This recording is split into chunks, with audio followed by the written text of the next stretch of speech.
Hi, I'm your host, Aaron Gardner. We are here with the RedState this week. We have with us Joe Cunningham from RedState. We also have Caleb Howe from RedState. We're coming to you live this weekend on Father's Day. We also have Thomas LeDuc controlling the boards for us.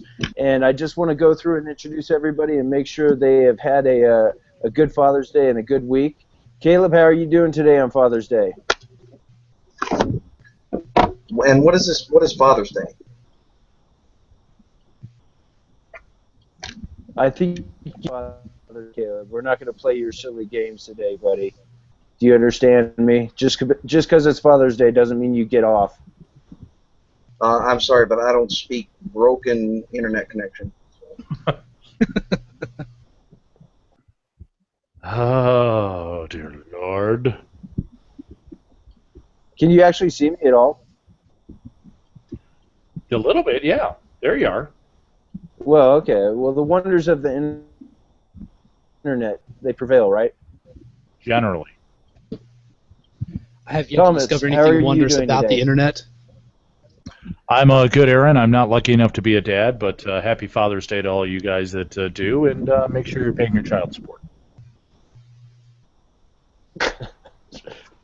Joe, I know you have kids. How are you doing? How's Father's Day going for you today? I'm for this podcast in a different room the last time I was on because my kid was screaming in the next room over. She refused to take a nap. That sounds about like the standard on Father's Day. All your kids scream at you all day long and tell you how much they love you, and You get to be extra father basically today. annoy you to the point that you actually need a break. Yeah, you have to be extra good at being a father today. Which actually, we're going to do a short take on the show today because of that.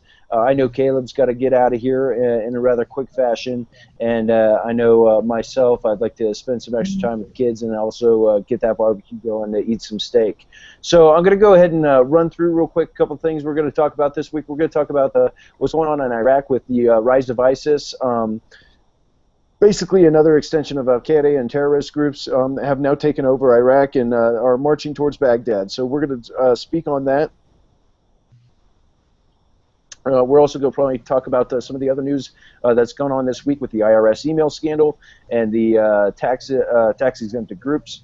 And we're going to see where that leads as well. So let me go ahead and bring Caleb in here. Caleb, how's your week going, and what do you think about some of this news that's coming across about the IRS scandal? Let's go with that first.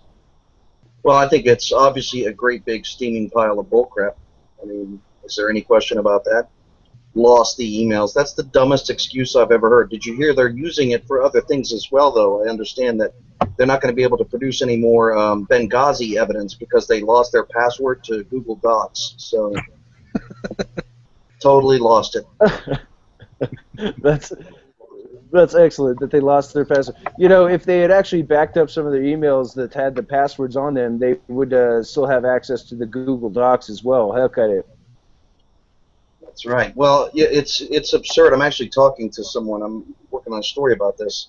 Someone who works in a related department of the government, and it's completely false that they would have lost emails. Simply is not possible. Well, you know, I agree with that. You know, before my life as a blogger, yes, it is an absolute. I agree with you there. Before my life as a blogger, I had a 12-year career in government IT, doing contracts overseas, and as well as here we go. We're very impressed. And I walked away from all of that great drone lifestyle to do blogging and politics. So great choice by me. But throughout all that time, setting up computer networks, setting up email networks, working on Exchange, and data retention was one of the focuses that we always had. It was one of the main things that we had to do to make sure that we could retain the contracts that we had. If we weren't doing data retention correctly, backups of emails, backups of email servers, if we weren't doing that right, we risked losing multi-million-dollar contracts. So to think that the IRS has just lost 2 years worth of emails, barring a low-level Cincinnati employee walking into a secure government storage facility and setting off an EMP, you just don't lose 2 years worth of emails. Joe, what do you think about what's going on with these emails? I'm working under the impression that like Caleb said, it's kind of a lie. I mean, at the very least, I don't know nearly as much about computers as other people, but I figure if they're working on a server, somebody somewhere has that still, and that a computer crash would have kept the data. Although, if I recall correctly, didn't we get news reports that Lois Lerner still had access to her computer remotely while she was on paid administrative leave? You know, you're right. We actually did. That was reported way back when she was put on the administrative leave, is that she still had access to her computer, just like any government employee would. And again, the data retention policies that the U.S. government has, they're very strict. And not only with what they apply to the government, but also the data retention policies that they have on private enterprise. After the Enron scandal and everything that happened there, there was a lot of regulations that were put in place. And anybody who's ever listened to talk radio or a radio station, you've probably heard things about Barracuda networks, data retention, and data storage networks.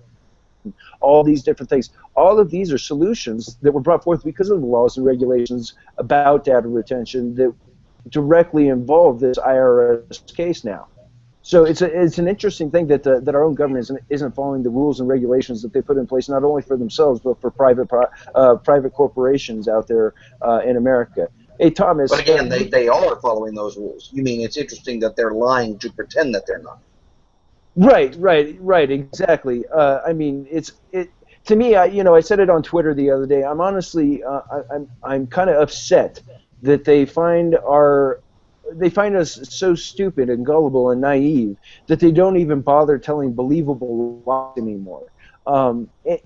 We have an entire generation of people who have grown up with the internet. We've grown up with Google. We've grown up with email being a central part of our lives. And most everybody has a general knowledge of how those things work, even if they don't know the full depth of it. So this lie is completely unbelievable. I also want to bring Thomas in here to talk about this a little bit and get his thoughts and perspective on it. Thomas, what are you thinking about this scandal? I think it's total BS, like you guys said. I mean, if in an investigation that the police are going into, what's one of the first things they do? They grab somebody's computer. And even if they went and erased it, they send it to the FBI lab, and the FBI is able to pull out whatever these bastards tried to erase. Of course they have the emails. But this administration just likes to throw stuff up, and, it's going to stick. And I just, I'm going to project here a little bit, but how are the Republicans after November, depending on how the makeup of the new Congress is going to be, how are they going to handle this? Are they going to continue, especially if they take over the Senate, of being lied to on a continuous basis like this? And at what point do people in this administration start going to jail? Caleb, what do you think? Do you think after the 2014 elections we'll see some sort of push from the Republicans, or do you think they'll kowtow to this administration as they have somewhat so far? Any push to what? Well, I mean, push to regulate this president. I mean, it doesn't. I don't want to bring up impeachment and stuff like that. But I mean, there are ways that we can apply pressure to the White House from the Congress. How far do you think the Republicans will go if they win majorities, a large enough majority in the Senate and the House? I think and hope that what they're going to do is take each issue individually, because if they try and go, this is an administration and that Barack Obama and Eric Holder are running this huge enterprise of subterfuge and deceit on the American people, that people are going to see that as a giant conspiracy theory and not get on board. I think each issue has to be dealt with individually. It's a smart move to put Trey Gowdy at the head of the Benghazi inquiries. I think that they should handle each individual problem in the same way. On its own, with its own inquiry, its own committee, and its own committee chair. So basically, you're saying that we need to gin up and run up enough select committees to handle each one of these issues individually, and Well, I allow don't think allow gin that up is broad the word I authority. would use. Well, no, I meant startup. Get these things moving, and get the people, the right people, to head these select committees who will be able to go after what we need to go after, That's whether right. it's You know, they're IRS, always talking about, Benghazi, oh, we're or over ISIS. investigating. We're over investigating President Obama. The Democrats were starting up inquiries every 8 minutes under George Bush, maybe 9. I'll give them that. Maybe 9 minutes. Every 9 minutes they were starting up inquiries. There's plenty to inquire about, and it is the job of Congress to inquire. It is the job of Congress to provide oversight. It's part of their responsibility as the representatives of the American people to keep the power of the executive branch in check. There's nothing shameful about doing the job that they've been elected to do. Form the committees, go out there, investigate, find the answers. Maybe sometimes you find out that the Obama administration acted in accordance with the law. Maybe other times you don't. But there's nothing shameful about finding out. It's their responsibility. I think you're absolutely right. You know, the thing is also as we start these investigations and bring about these select committees, we're also going to find that underneath the surface there's a lot more percolating. There's more scandals percolating underneath the surface. I think it was Ben Domenech who said back in around 2009 or 2010 that this administration had hundreds of scandals just beneath the surface, waiting for somebody to scratch and start pulling apart and showing that they're out there. We need to do that. We need to leverage our House majority that we have, and we need to expand on that. And we also need to bring the right people into the Senate, and hopefully, you know, some of the guys who are going to be coming in here soon will take over in places like Kansas and Mississippi. Not to mention bringing in, where appropriate, bringing in Democrats who have been similarly mistreated or kept out of the loop of things that the Obama administration has been doing. The perfect example is the Bo Bergdahl trade. You know, some of the chief critics of the lack of notification and oversight to Congress are Democrats. That's exactly the kind of thing where you start an investigation and you put what's her name? I can't think of her name. As the chair or co-chair of the committee.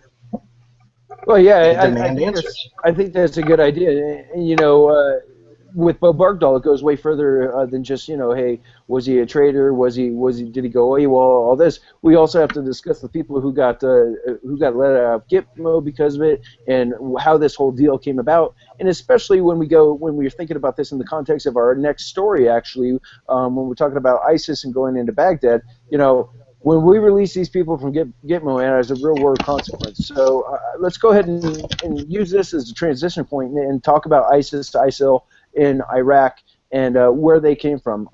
Just a little bit of background. I want to go in and say, you know, I was in Iraq in 2006 as a contractor. I wasn't there doing anything special. I was just working. But I have friends and people who I've known for a long time who were also in Iraq in that time and before, and they definitely feel a little bit betrayed in what has happened to Iraq since the president declared that we had won the war and started withdrawing our troops. So where we are at now, we have Iraq, we have Baghdad being surrounded by ISIS, which is a terrorist group akin to Al-Qaeda.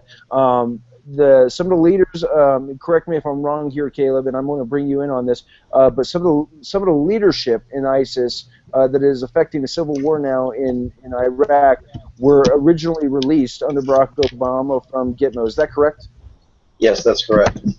In fact, one of the architects of the current ISIS uprising was released from Gitmo. But I do think that there's something to be said for the notion that ISIS would have acted the way that they are currently acting pretty much no matter what happened. I doubt that that's the single most precipitating factor. I think that the single biggest factor, the most important thing to note, is that the only thing that would have meant that this wasn't happening right now is if we were still there in force. That's the only thing. There's no other thing between 2001 and today that America could have done that would have prevented what's currently happening other than staying. Any action other than staying was not going to prevent this from happening. Well, I think I definitely agree with you there. You know, the Bush administration at the beginning did talk about how this would be a long war, and it's an ideological war. as well. But honestly, as it goes, the American people don't have much of a tolerance for long wars, especially when they have liberal pipe dreams of peace thrown in their face constantly as something that's actually achievable in this realm in this time. So I agree with you. Barring us staying there and actually doing like a Marshall Plan situation that we did after World War II and helping them come about to a new age, this was going to happen. But I do want to note that the fact that we've given up terrorists from Gitmo and we find them back on the battlefield, to me, that is a clear acknowledgement that the policies of Barack Obama have been incorrect. Let me go ahead and bring Joe in here a little bit as well and get your opinions on the Iraq War. I know you're a little bit younger than all of us who are on the panel, so I want to get your perspective. You're not necessarily a millennial, but you're down in that area, so let me talk to you on it. I'm in the millennial generation, but I find millennials to be somewhat scary a lot. But no, I've been pretty open with the fact that I never really agreed with the Iraq War from the get-go. But I realized that once we were there, the Pottery Barn rule is in effect. You break it, you bought it, and there was a plan to buy it and rebuild it. And it was a plan it was the nation-building plan. About 10 years, it was introduced later into the Bush administration. It's about a 10-year plan to basically rebuild Iraq from the base up. And I think the moment that we switched to an ideologue for a president who was more interested in getting troops out and having a moral victory rather than doing something that long-term could have been beneficial to the United States, I think that is a huge reason why we're where we are now. And I'll also readily admit that I don't think even not going into Iraq in the first place and leaving Saddam Hussein there would have been enough to stop what's going on, like some liberals I've seen commenting. There's no guarantee that even though Saddam Hussein might have been a bit of a jerk to his people, he might not have been able to stem the tide of what was coming as far as ISIS or ISIL or however you want to call them. Might not have been able to stem that tide. So I think that we had a responsibility once we went in, once we started trying to build it back up, and leaving that vacuum of power where there was nothing where we were, nothing to replace our presence. I think that pretty much sealed the deal that something bad was going to happen in Iraq, and I know a lot of people were saying that something bad's going to happen there. Well, I think you're right. Not only should we have stayed there, and not only does our leaving open up the opportunity for violence to occur, but our leaving, it breaks the trust, plain and simple. When we go into a place and we go in there and we basically demolish the government that they had, whether it was good or bad or indifferent, it doesn't matter. We're then now committed to at least making sure that they have a stable government that they can have up and that they're able to defend themselves against I got to disagree with you here. Revolutionaries. I think it's a responsibility. I got to disagree with you here that there's any relevance to the you broke it, you bought it thing. Us breaking it has nothing to do with what's happening there. I'm not saying it's a you broke it, you bought it. I'm saying that when you go into a war like this and you understand the battle that you're going into, I think you should take it upon yourself to make sure that you're putting in place the proper structures that need to be there in order to make sure violence doesn't spring back immediately when you leave. Well, it puts absolutely no faith in the transitional system that the United States has when you're going from one leader to the next, and they could be ideologically on the opposite ends. And I think that's the big problem we're going to have with that trust factor you mentioned, is that does a nation want to get involved with us when 4 to 8 years later the U.S. could completely reverse course on it? Right, and that's what I'm saying. I agree with Caleb that we need to stay there longer. We need to be the stabilizing force in the country after something like that, to make sure over multiple administrations, right, Caleb? Right, exactly. What we should have done what McCain said, what George Bush said, which was to leave a stabilizing force in Iraq with an indefinite timeline, an indefinite amount of time. What all the progressives and the war fatigue whiners and crybabies in America want is a date that they can say, okay, we're finally done with this. But that's just not reality. The world doesn't just cater to the whim of people who are tired of hearing about something or are uncomfortable with what's going on, especially when we've already sacrificed blood and treasure to secure the country in the first place. It's not just a matter of our responsibility to Iraq. It's a responsibility that we have to ourselves, to our national interests, to the interests of Israel, to the interests of the Middle East as a whole, to the interests of the Syrian people. We should have kept ourselves there as a stabilizing force. With the United States in Iraq, what the main goal was, besides toppling Saddam, a chaotic regime that was his own source of unrest in the Middle East, and by the way, was equally hated by ISIS, who is now attacking her. He was equally hated as a secular regime. We weren't just toppling Saddam. What we were doing was saying it's time for the Middle East to be stable and less dangerous to the rest of the world. And only America can make that happen. And by leaving them, we have abandoned the world to more violence that's going to spread from that area. What we've got right now is a group literally establishing, in their own words, an Islamic caliphate over two countries, one country of which the United States is identified in the minds and eyes of all the people in the world, including the minds of Islam and the Islamic terrorists. And they are walking in and saying, forget what America did, forget secular government, forget elections, we're taking over and we're turning this into a backward, medieval, religious regime that cuts the hands off the people who, who commit what are perceived as crimes and oppress women and shoot people in the streets for not repenting, shoot them in the head for not repenting to Islam, not converting, and not just non-believers, but people that are the wrong sect. If you're Shia instead of Sunni.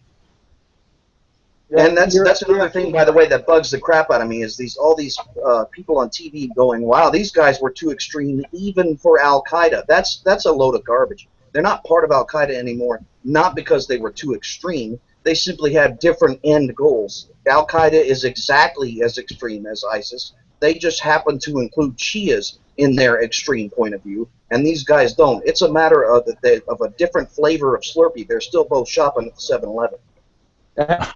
Absolutely, that's definitely a good way to put it. And I mean, people do need to remember that this is the true war on women. It's not happening in America, and it's not happening in politics. It's happening in the Middle East. It's happening in Africa. It's happening in the Balkan areas and other places where Islam has influenced the culture and restricted women.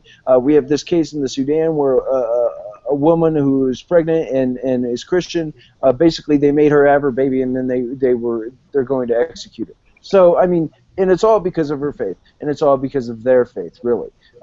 So people do need to understand that this is an ideological battle that we need to address in our world, not just in the Middle East and everything like that. We need to actually realize that there are going to be people who take this religion and use it as a political tool to expand and grow and oppress other people. And people just need to understand that that's where we're at in this world right now, and go on from there. Let me go ahead and say we're about 20 minutes into our show. We're going to do a short show today. We only got about 10 more minutes left. I want to break over here to Joseph, and he's going to do a quick rundown on the horse race situation. I'm not sure what races he's going to talk about, but I'm just going to toss it over to him and hope for the best. So here he goes. Joseph. Well, I'm going to talk about one that I wrote about on RedState, the Louisiana Senate race, because Mary Landrieu has decided that she is confident enough to bring abortion in and make it an issue here in the state by actually speaking out against Governor Bobby Jindal, signing two pieces of abortion-restricting legislation. One of them would actually basically shutter 3 of the 5 abortion clinics left in the state. And she said that she feels that she personally is pro-life, but the government should stay out of doctors' offices, among other places, to which I would like to ask her why then she voted for the Affordable Care Act. But as far as that race goes, in a primary situation, more and more polls are coming out that actually show Bill Cassidy, the top Republican candidate, up higher and higher. The latest one from Magellan Strategies has Cassidy at 50, Landrieu at 44%. If that holds up, I mean, if that were something that happened in the primary here in Louisiana, that would basically be it. There might not even be a runoff in December, because remember, Louisiana is a jungle primary state in which You have all candidates in, including the red state chosen Rob Maness. You also have a local state or a state senator named Paul Hollis, who everybody basically agrees is just running for statewide name recognition, so he can run for something like lieutenant governor later.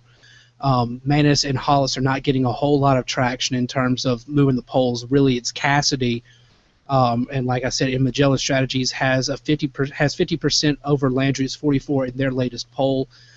Georgia, I know Eric wrote about that at Red State today and how he's backing. Let me stop you for just 1 second before we go too far into the horse race. I do want to mention that the abortion issues that are being talked about in Louisiana right now, these one of them is simply a mandate that Planned Parenthood doctors or abortion clinic doctors, they have to have the ability to admitting privileges in a hospital admitting within privileges 30, in hospital within so many miles of like where they're 30 at. miles.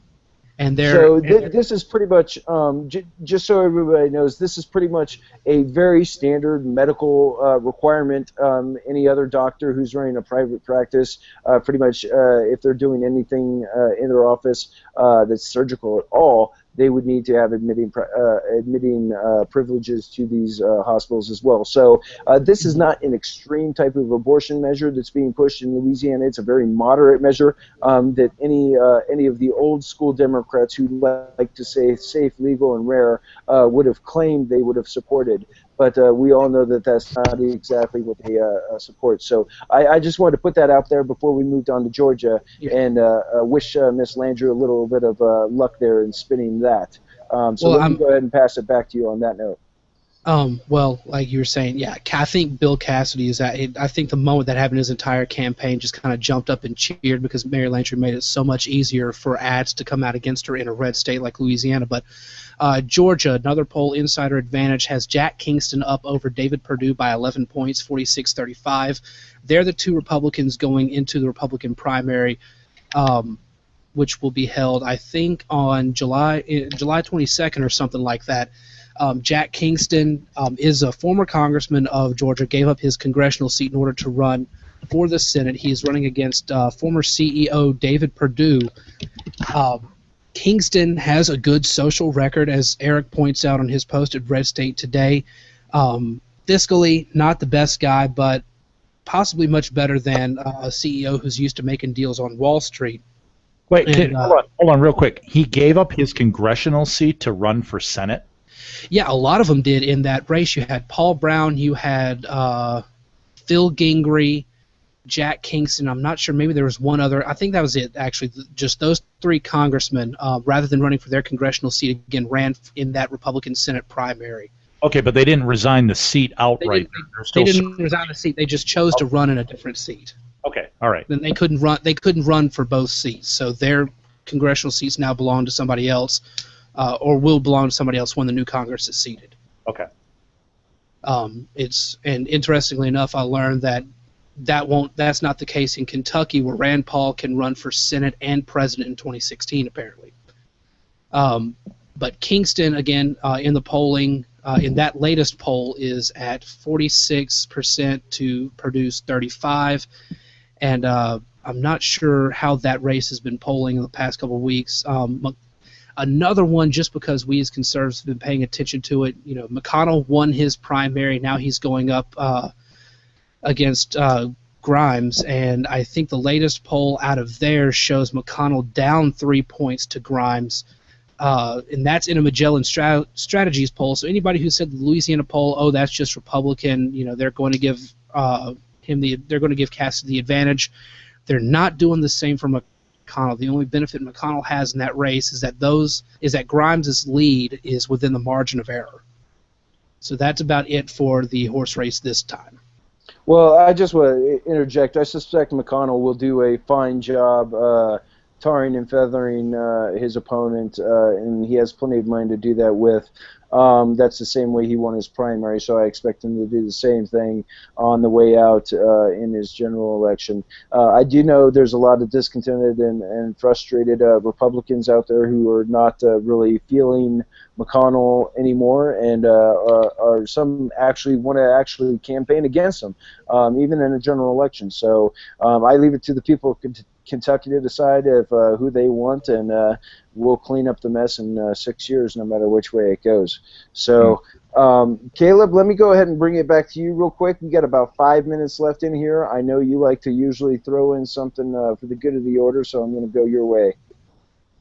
Yeah, I have no 4 questions today because we already asked Joe this question. Well, yeah, we asked Joe, but you haven't asked, let's say, LeDuc.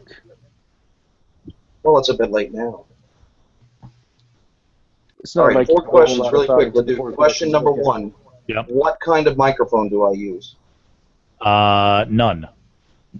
That is false. Here, look. Okay, yeah, my bad. I'm holding it in the air like you do yours. So Is it a Yeti? hey, I'm on the radio. I'm a radio guy. I'm using a radio voice. Hey, everybody, Caleb Howe here. Sunday, it's a monster truck extravaganza. Got that down. All right, Really guys. good. All right, so any more questions, Caleb? You got nothing, do you? Yeah, question 2. What kind of microphone is Aaron using? Oh, Nothing. Aaron, I am. Oh, do I answer or I wait for him to? I'm asking him, Aaron. Try and keep up. Yeah, I'm saying nothing. Yeah, I'm saying nothing. You got nothing. My guess is a suppository. Skull candy earbuds, blue skull candy earbuds. I'm sticking with the suppository. That works too. How else can I And talk about Joe, my- I can only assume, has a crew standing around him from the NSA. Basically. All right, guys. Racing Well, Tell on. them Aaron said hi. Yeah, tell them I said hi. They have my number. Also, But, he said bomb, terror, and plane all in the same sentence. I'm not making any judgments. Just let them know. Okay, Have you well, guys there's ever someone seen that- knocking at my door now, and I expect it as the policeman with handcuffs to take me away after Caleb so graciously put me out It's quick on the turnover. altar. Yeah, well, they are quick. They've been listening. They could actually predict that we're going to do these things. So that's how advanced their technology is at this point. Minority It's actually report. It is. It's minority He's report. He's the informant. LeDuc is the informant. He kind of looks like it, you know. I do.